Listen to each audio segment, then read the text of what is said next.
So that's my congratulations, advance congratulation.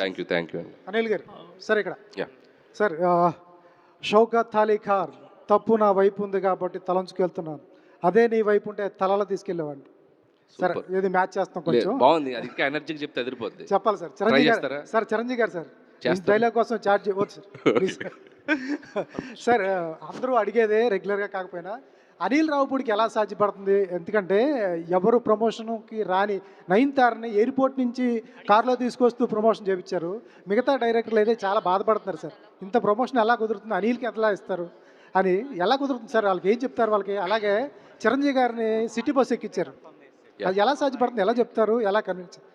అంటే so నేను first చాలామంది అడిగారు నయనతార ఎలా ఒప్పుకుందంటే నా టైం బాగుండి ఒప్పుకుంది అంతే. సో నేను చెప్పిన టైం బాగుంది, గ్రహ బలాలు బాగున్నాయి, ఒప్పేసుకుంది.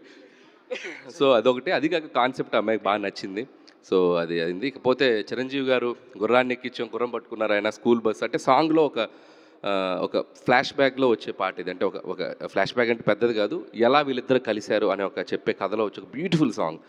సో ఒక 8-10 years బ్యాక్ కథ కాబట్టి ఆయన కొద్దిగా ఆ టైంలో ఆ జోన్లో చూపించాలని చెప్పి వాళ్ళిద్దరు ఎలా వాళ్ళ మంచి జర్నీ జరిగింది అనేది ట్రై చేశాను.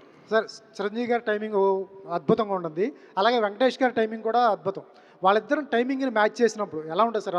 ఆ సీన్ తీసేటప్పుడు ఒక డైరెక్టర్గా మామూలుగా ఎంజాయ్ చేయరు, వాళ్ళిద్దరు టైమింగ్ మ్యాచ్ చేసేటప్పుడు ఎలా అనిపించింది సార్? నేనైతే థియేటర్లో రాబోయే రియాక్షన్ నేను అక్కడ ఉండి లైవ్లో చూసాన్న ఫీలింగ్ వచ్చింది.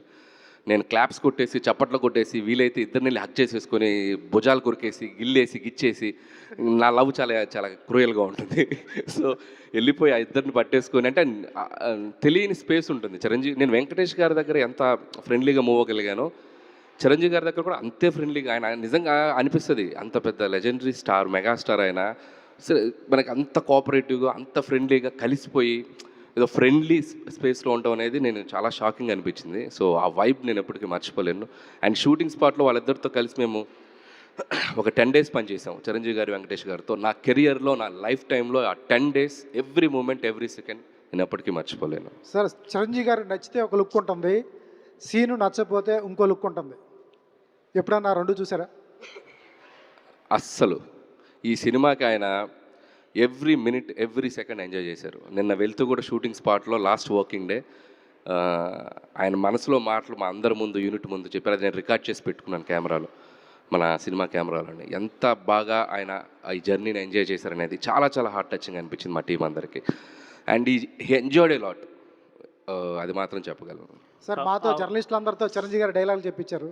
చిరంజీవి గారి డైలాగ్ మీ నోట్లోంచి ఒకటి వినాలి.